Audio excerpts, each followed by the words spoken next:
नमस्कार बच्चों, कैसे हो आप और कैसी है आपकी सेहत? ज़्यादा बाहर तो घूमने नहीं जाते हो ना? ओके। और अंजलि मैम को मिस कर रहे हो? मिलना है? Anjali ma'am is your best friend. वो आपकी प्रिय मित्र है क्या? कि आपके बहुत सारे मित्र हैं लेकिन कोई तो प्रिय मित्र भी होगा ना?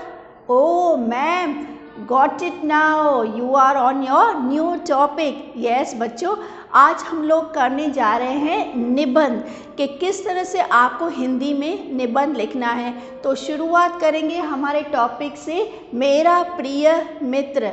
Okay, are you set? So are you all set? Our new topic for the day is निबंध, यानी कि ऐसे। आप जिसे इंग्लिश में बच्चों बोलते हो ना, हमको आज ऐसे लिखना है, तो हिंदी में उसको बोलते हैं हम लोग निबंध। इतना तो आपको पता है ना बेटा? तो सबसे पहला टॉपिक आपके लिए होगा बच्चों, मेरा प्रिय मित्र।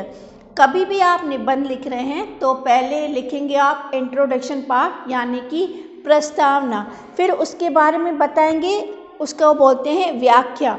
और लास्ट में होता है आपका कंक्लूजन पार्ट, ठीक है, जिसको आप क्या बोलोगे? उपसंहार। ठीक है, प्रस्तावना लास्ट में नहीं, बीच में व्याख्या और उपसंहार। ठीक है, तो आइए सबसे पहले हम लोग करते हैं। पहला हमारा निबंध होगा मेरा प्रिय मित्र। बच्चों, अगर आप चाहो तो आप अपने ओन वर्ड्स में पूरा लिख सकते हो। Ma'am will give you nice marks also and star also. Okay, so reading करें। ठीक है, मेरा प्रिय मित्र। अनुराग मेरा सबसे प्रिय मित्र है। अनुराग मेरा सबसे प्रिय मित्र है। अनुराग मेरे घर के पास ही रहता है। अनुराग मेरे घर के पास ही रहता है। मैं प्रतिदिन उसके घर जाता हूँ और उसके साथ खेलता हूँ। हम दोनों साथ में पढ़ाई करते हैं। हम दोनों साथ में पढ़ाई करते हैं। उसके पिताजी पेशे से इंजीनियर हैं। तो ये था आपका इंट्रोडक्शन पार्ट। ये बच्चों मैं उदाहरण दे रही हूँ, आप अपनी किसी भी फ्रेंड के बारे में लिख सकते हैं कि वो आपका बेस्ट फ्रेंड, आपका प्रिय मित्र क्यों है।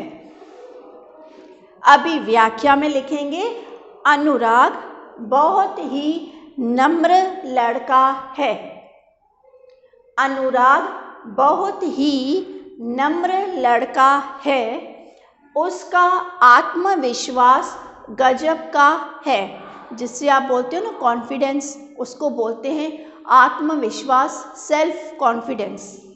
उसका आत्मविश्वास गजब का है। उसकी वाणी से शालीनता और नम्रता साफ झलकती है। उसकी वाणी से शालीनता और नम्रता साफ झलकती है। उसे मैंने किसी के साथ कभी झगड़ा करते नहीं देखा। खेल में हारकर भी कभी उदास नहीं होता। खेल में हारकर भी वह कभी उदास नहीं होता। आइए अभी हम लोग चलते हैं कंक्लूजन पार्ट पे, यानी कि उपसंहार पर। वह समय का बहुत पाबंद है। वह समय का बहुत पाबंद है। उसी ने बहुत सारी अच्छी बातें समझाई, जैसे कि समय की पाबंदी, अच्छा शिष्टाचार। ठीक है, अनुराग मेरे घर में होने वाले किसी भी कार्यक्रम में मेरा हाथ बटोरने के लिए तैयार रहता है। अनुराग मेरे घर में होने वाले किसी भी कार्यक्रम में मेरा हाथ बटोरने के लिए तैयार रहता है। मुझे अपने दोस्त और मेरी दोस्ती पर गर्व है। मुझे अपने दोस्त और मेरी दोस्ती पर गर्व है। ठीक है, तो ये था आपका निबंध मेरा प्रिय मित्र। मैं उम्मीद करती हूँ आपको ये अच्छे से समझ में आया होगा और आप ज़रूर कोशिश करेंगे अपने ओन वर्ड्स में लिखने की। And do send me the photoshot. Okay student, तो हंसते मुस्कुराते हुए नमस्कार बच्चों।